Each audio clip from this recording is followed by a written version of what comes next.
What's up, y'all? TBrown31 here with JaboctheGreat. Welcome back to The Last Word. Today, we got a whole lot to talk about in both the NFL and college football. We're going to start with college. And we were talking last week when we did our picks, like, hey, this weekend isn't going to be that big of a deal. Not only one ranked matchup, not too many big games or anything. We got proven all the way wrong. So we're going to start with, of course, the biggest story in college football from this past weekend. Alabama, the Crimson Tide, they just moved up to number one after beating Georgia. They turn around and lose a game to Vanderbilt. They lost to Vanderbilt, and I know a lot of Alabama fans are probably pissed off. Fair enough, but look, what I'm going to say about this game for watching I'd say about half of it that I did, Vanderbilt just played a really good game. Like, I don't think this is, obviously, Bama is much more talented, had opportunities to win this game. But I'm not gonna act like this is a game that Alabama just screwed up. Like Vanderbilt, you have to give them credit. They played a really good game. Diego, he was hyped after the game, and rightfully so. He had a great game.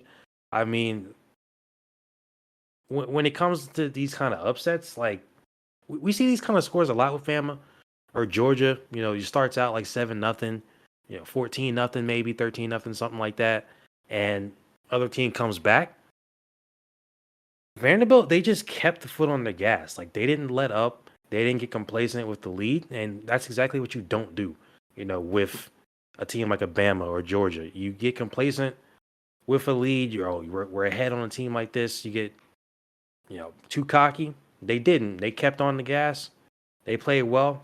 And they deserved that win. Yeah, this is a big one. Alabama plays a good game for sure. I mean, they got one mistake that you can really tie back to, maybe two mistakes overall. But I mean, Vanderbilt just gets out there and stays on it, and that is the big thing here. They go up, 13-0, and then don't look back. Alabama almost leads a few times, but never actually leads. And Vanderbilt stays in control. And really impressive game. I mean, obviously the biggest mistake you can think of is Alabama 3 plays in the game. There's a pick six. Randon Fontenette puts the Vanderbilt up, within 2 scores. Now as Alabama, you're not ready to panic, especially because Vanderbilt misses the extra point. So it kind of feels like, hey, we can get back in this. But no, Alabama scores on the next drive at 7-13, but then Vanderbilt scores, and this was just a good football game. And the NFL will say on any given Sunday somebody can win. Maybe for college, not quite as much of any given Saturday, right? Usually the more complete team is probably going to come out on top. But sometimes you get things like this, and Vanderbilt gets their first win over an AP top 5 team ever, not to mention the number 1 team. So huge weekend for Vanderbilt. I've seen the clip posted from like 9 years ago from the guy that was like, Alabama, you got to come here and earn it too. So Right? Yeah. shout out to him. A few years later, didn't quite happen when he was talking about it, but Vanderbilt comes back, makes that one true. Nick Saban says Vanderbilt's not hard to play at. Then they lose. Everything feels like it just kind of built up against Alabama in this one, and really because Vanderbilt just played a good game, right? Alabama didn't play bad football. They put up 35. They looked good for the most part throughout the whole game. Vanderbilt just looked a little better. Is Vanderbilt better? No. But sometimes that just happens. Yeah. Team fires up, and that's it. So, yeah. From there, we'll move to the next upset. We have a big list here. This one we did talk about. We called Texas A&M over Missouri. I said that I had questions about Missouri being number 9, but as Terrence kind of stuck up for, there was a preseason ranking. They hadn't really had a chance to test it yet. Now we'll get to see what happens. Their test came, and number 25 Texas A&M, and they lost 41. They failed. Yeah, 41 to 10. Those 10 came really through the second half. By the first half of this one, you're looking at 24-0.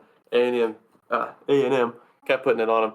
You have Le'Veon Moss put up 138 yards on the ground with 3 touchdowns. Amari Daniels puts up 34 yards with 2 touchdowns. Connor Wigman comes in for Marcel Reed, which I did not realize was going to happen until the game started.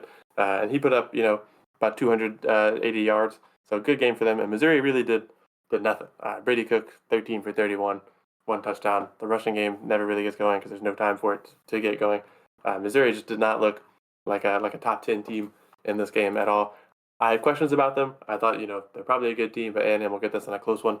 A&M came in and put the beat down on them. And Missouri has fallen, and A&M is not super high, but they did rise, I think, up into the the low teens. So somewhat of a big implications. This one big for sure, and that Missouri is going to drop out of the top 10. That's going to be a massive one as far as the results from this game. So yeah, not to manifest. I have nothing against Missouri. I just felt shaky on them being top 10, and A&M came through and proved me right. Yeah, I mean, like I had mentioned when we did our picks, Missouri, they had that bowl game win against Ohio State, but it was like, all right, not. I guess the bowl games at this point just kind of don't mean nearly as much to me. Look at Georgia, Florida State from last year. Maybe that was an omen, but still, it was kind of like we said, a preseason ranking that. I mean, even Ole Miss and they came out and they beat up South Carolina last week, so I was wrong there. But I mean, even like Ole Miss or like an LSU is like I don't want to say it's fraudulent, but they're probably just not really that good. Definitely a little bit of SEC bias there, obviously, but yeah, I mean Texas A&M. This is a flip side of the Bama game. Like, I mean, this was a beatdown. This was not even. You can talk about a couple calls early on, um, that obviously didn't help Missouri. Helped A&M get their thing going there. With a call on defense, and then Missouri had a touchdown. They called it back for a penalty, but outside of that, I mean, it was not even close. Like A&M ran all over them, literally. Um, like it, this was a good old fashioned down south beatdown. And for A&M, they lost that first game of the season to Notre Dame, but obviously since then they've won every single game. Have an impressive win against Missouri. Obviously now Missouri clearly isn't as good um, as it was before, or as at least we thought they were. But yeah, I'm not gonna fault A&M for how bad Missouri looked. Like A&M came out, they looked really good, ran the ball well. Connor looked really good. So hey, maybe they might start making some noise now. I mean, you get rattled off 5 straight wins after that first loss. They might make some noise in the SEC. And just to stick in SEC and the Big Ten as well here with the big boys, got more upsets here. So Tennessee, they lose to Arkansas 19-14. Michigan loses a rematch of last year's championship 27-17. Washington, and then USC, they get upset by Minnesota. So I mean, out of these three, like to me, obviously the most surprising is Tennessee. But which one, outside of that, Michigan, USC is the most surprising to you? Yeah, I think I would have to agree that Tennessee is going to be the big one for me. But if we move past that, um, this one's tough. But I really do feel like it's USC. Obviously, I picked USC earlier in a game that they lost. And I've been distrustful of Michigan anyway. Michigan proved me wrong a little bit, but I really just like I don't know, not to sound like a bad football fan. Like this is a national championship rematch, and I just kind of like phased it out of my brain. Like there's so many Yeah. other things going on Saturday that I like wasn't aware entirely what was going on, and then I happened to check, and I was like, whoa, Washington's going to win this game. They put on a big fourth quarter to really bring it home, win 27-17. I think that one is pretty impressive. I'm sure Washington fans would prefer that to happen in the national championship. But something about Minnesota coming up to USC and running all over them. Max Brosmer, I mean, does what he needs to in the air. 15 for 19, 170 yards, no touchdowns. His running back Darius Taylor puts up 144 yards and no touchdowns on 25 carries. But don't worry, quarterback's got you. Max Brosmer, 7 carries for 14 yards, gets 3 touchdowns to add on to those 170 passing yards.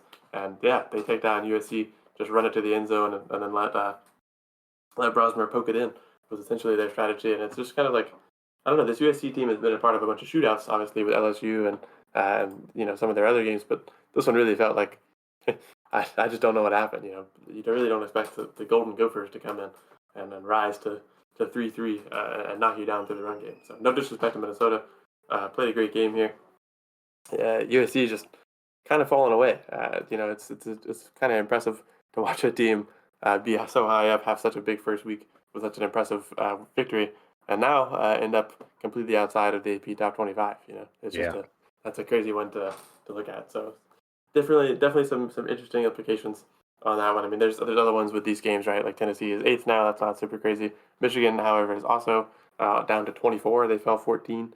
And Missouri fell to 21. Texas A&M went to 15. So some of the ranking things from these games are pretty surprising, I would say. But yeah, Minnesota popping up out of nowhere to remove USC from the top 25 is definitely a big shock to me. Yeah, and I guess Michigan, they're still ranked like barely. I guess because they beat USC, so I mean, I guess they do the full rankings. Obviously, we only focus on top 25, of course, but Yeah, in that case, Michigan would be ahead and still hanging on by a thread because of that win over USC. But yeah, I'm disappointed in both teams, but especially USC. Like you mentioned, that big win against LSU to start the season. Now look at them not even ranked. This game against Penn State. I mean, Penn State is obviously up in the top 4 now. So, yeah, it, I mean, for USC to win this weekend would be a big upset at this point, which is not something just a week ago I would have said. So I'm still more disappointed in USC. I kind of got off. I don't want to say get off the Michigan train because I was never on it, but Michigan kind of turned me off. Once that Texas game happened. I mean, even when they beat USC, like it didn't move me as much. It showed me that they weren't completely dead, but after they got beat by Texas, I didn't think they were ever that good. yeah. And so I think we kind of wrapped up all the upsets here, and then the one last big thing that I think we've kind of mentioned a little bit last week, but you can't avoid talking about college football right now without talking about really, I guess, a few people that are in the Heisman race, but one man right now I think stands out to me, and also Absolutely. to yeah, Ashton Johnson, running back for Boise State, crucial in their 62 to something win this past week. He put up in this game specifically. Um, 186 yards and 3 touchdowns on 13 carries.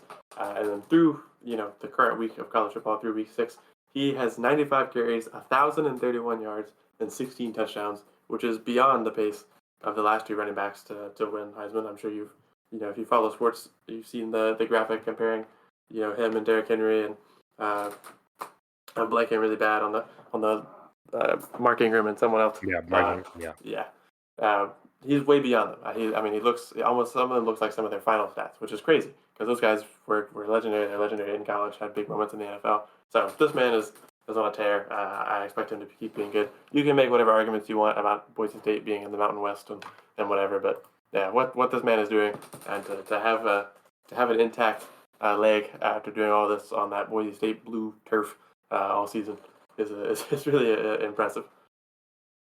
Yeah, and just to finish, I agree with that point. With the schedule, I mean, we're now moving into conference play. Obviously, some teams are unfortunately like Florida State. They were playing in conference pretty early on, but we're moving into conference play now. The beginning of that, and obviously the schedule is going to be harder. You're going to be playing these actual Power Four. Used to be Power Five, Power Four schools now. So like I do understand the sentiment, but it's like they just played Oregon like last month, Yeah, literally a month ago, he had and a good Oregon's game not there. number. Yeah, and Oregon is not number 3. They only lost to Oregon by 3 points. Like, Yeah, let's not act like they're playing FCS schools every week or something. Like, and they're obviously not as good as teams we see in the Tower Four every week. But even Ohio State. Ohio State played 3 preseason games. Like everybody's making that joke. Like if he falls off, like once they get further into the season, fine. But right now, I don't think you should really hold the schedule against him.